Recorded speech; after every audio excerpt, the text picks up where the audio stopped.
right, what you? It ain't but one guy. Hold on. There's just one guy. We ain't but one guy. It ain't but one guy keeping him away from nothing. Time.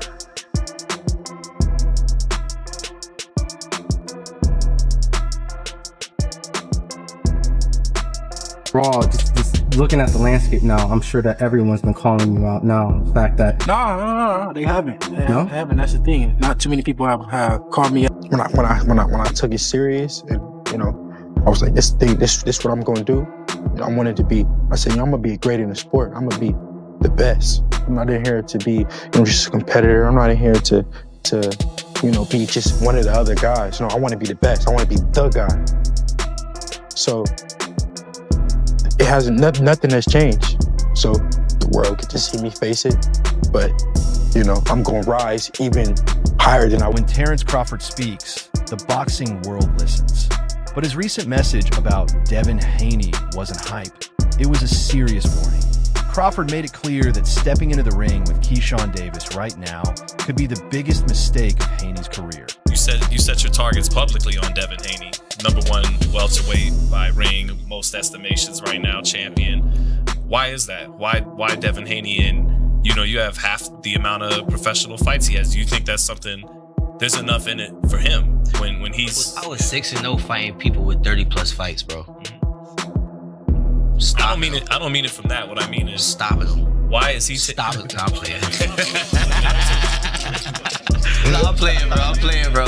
Nah, why Devin Haney, bro? Honestly, because he's a star. He's a superstar. You asking that question. I felt like that's what it was. But go ahead. Yeah, like at the end of the day, I'm ready to fight anybody. So I'm going for the stars. And I know Devin Haney is the same fighter from when he was at 35. He's the same fighter when he was at 40. Now he's at 40. So he ain't not changed. But his weight, you know what I'm saying? I will knock Devin Haney out. Guaranteed. I just feel like, shouts out to Devin, though. You do your thing. Like, I have no problem against you, bro. But we talking business right now. I will knock Devin. This isn't about trash talk or promotion. Crawford isn't questioning Haney's skill. He's questioning his durability. According to Bud, this isn't just a tough fight. It could be dangerous. The conversation has shifted from who is more skilled to whether Haney's chin can withstand the power coming his way. In this position for a real reason. Honestly, from the very beginning, from me changing everything around me and just coming into this fight, I knew I was in this position for a real reason. And just coming into the fight, I knew I was confident. I knew I was going to win in convincing fashion, honestly. And it just showed up that way, honestly. And it's crazy because, like, I was telling my team, like, I always dreamed to have, like, a 12-round last-minute, like, stoppage. Like, I always dreamed of that. You know what I'm saying? So, for my first fight coming back off of this long layoff, man, it's nothing but God. Crawford's concern centers on one of boxing's most overlooked dangers, weight cuts. He pointed out that while Haney has elite IQ and technique, his recent weight fluctuations may have weakened his punch resistance. We saw signs of that vulnerability against Ryan Garcia, and Crawford believes those cracks may not disappear. I fought a guy who did everything wrong leading up to the fight. It mean doing everything right. Great team, great coaches, great game plan. It's just hard to beat somebody when, they doping. We're seeing a different Ryan Garcia than we seen leading up to the Tank fight. It was just a totally different. Me, I'm not having no sex. I'm not doing nothing. I'm getting my rest, doing everything. How can that determine the outcome of a 12-round fight? And then when the PD situation came out, that's when I was like. Compare that to Keyshawn Davis. He's young, hungry, and carries natural power. Crawford described it as a different kind of force, the kind that comes from a fighter who hasn't been drained by years of cutting weight. His message is simple. Haney may be more skilled, but if his chin fails, none of that matters. Bro, it was times where, like, I was always around Shakur as an amateur and shit. So Shakur introduced me to Floyd, Devin Haney, all that type of shit. So there's a hell of times around Devin Haney, and we 24 fitness, playing basketball, regular shit before niggas became celebrities type shit, or just who we are today. And nigga never even looked me in my eyes. Nigga never showed me respect. Like, nigga never.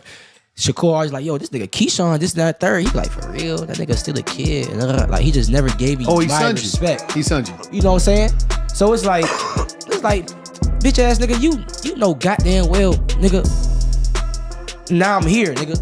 And everything Shakur been saying, nigga, I lived up to it and then some. fuck are you talking about? And he's still like, his father used to, it's crazy because my beginning of my professional career, his father used to be like, oh shit, the businessman. What's up with you? Like, dap me up. My man. Oh, so you always was the businessman. And Dad was keep his face forward and like, dang, I can't get no pat. Like, nigga, we African American. You can't show me no type. The tension escalated after Davis stopped Jermaine Ortiz. It wasn't just a win, it was a statement. Immediately after the fight, Davis called out Haney, setting social media on fire. He's chasing greatness, and right now, Haney is the name he wants. Asterisk, asterisk. Interview 6, asterisk, asterisk. Haney didn't stay quiet. His response was immediate. Send the contract. He brushed off the warnings and even took shots at Davis's camp. At this point, it's no longer just business, it's personal. Years of tension between both sides are finally boiling over. Not yourself, more of who I really am. In past fights, you guys see me, you know, as a more of a shell of myself, because, you know, I was killing myself to make the weight. I feel a lot better, feel a lot stronger, and I'm excited for it. Who you see as your partner that would be a super fight? You know, Floyd had Manny, Sugar Ray Leonard had Tommy Hearns. I mean, you was linked to Tank for so long. It looked like that's never gonna happen. But yeah, I don't see that fight happening. I don't see that fight ever happening. But still guys like Shakur, still got, you know, Ryan Garcia. It's a huge fight. It's a lot of guys coming up. They make a new guy every day. You know, we got Abdullah Mason, we got Carmel. It's young guys coming up, and you know. Not everyone is convinced about Davis just yet. Floyd Schofield raised doubts, suggesting the referee may have STO. You know, he calls out Devin Haney, had a conversation with Bill Haney, says, yo, listen, if I stop Ortiz, I want your son. What's your thoughts on that, you know, Keyshawn and Devin Haney? I think it's a good fight. Y'all gotta stop asking me them questions about these fights. I think it's like, once again, whoever shows up, whoever wants to win, like yesterday, all the fighters on that card who won, we seen, well, except Gerald Miller, but we seen the ones who wanted to win. And I think whoever wants it that night is gonna be victorious, because both of them are skilled fighters, and both of them. Everybody on this level could fight. Yeah, so except whoever show up that night, I ain't gonna lie. But I think I favor Devin, because Devin is the better boxer. With the longer jab, technique-wise, style-wise, he has a longer jab. He just got a high IQ, being around Floyd Mayweather and them the same way. Keyshawn is around Crawford and Shakur and them. So I just really believe Devin got a higher IQ than Keyshawn, and different tools that will frustrate Keyshawn. Because Keyshawn ain't no brawler. He ain't gonna run in there and just knock Devin chin off. I don't believe. He's gonna try to box him, and that's where Devin is strong at. Even boxing legend Roy Jones Jr. urged caution. While praising Davis's talent, he advised him to take a few more fights before stepping up to someone like Haney. The gap between a contender and an elite champion is massive, and rushing it could backfire. Showed that the weight loss was probably causing him to not have as good punch resistance, and it also probably wasn't causing him to have as much power or explosiveness as he had. He showed tremendous power, tremendous punch resistance in that fight against Norman, and for him to do that means that the weight was probably an issue. Now, if Keyshawn comes up, or if they even do a catch weight, a 143, 144, it's going to be a very interesting fight, because I think Devin has more tools and more IQ right now, but Keyshawn is different. So when you got a guy that's different, and that's why I also said that he's not just back, he's different. You understand me? So you got to have that intangibleness about him, where he can be a different guy when it's time to be a different guy. You can never count him out. However, if I were pushing Keyshawn, I would have another fight or two before I fight Devin, just for experience purposes. And if I was Devin, I would try to jump on it right now before he gets those couple fights, because the more experience he gets. Just when fans expected the fight to happen next, everything changed. Instead of Haney, Davis is now targeting a fight with Lewis Crocker. At first glance, it may seem like a step back, but Davis insists it's a strategic move. To us, Keyshawn. To me. Let's see how hard I hit January 31st. I like it. Do you think you're already a bright enough star that he'd be willing to take? Because, you know, as a businessman, risk reward, you think you bring enough to the table that he'd want to take the fight? He would take the fight? Hopefully, bro. I hope he would take the fight. In terms of answering your question, a bright enough star, he's already entertaining me on Twitter and social media and stuff like that. So I guess he sees some money potential in this fight right here.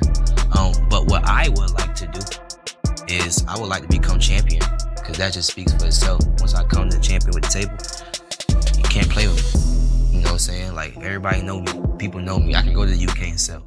Like, I can go anywhere and sell. My first main event, I sold 10,000 tickets. I sell, period.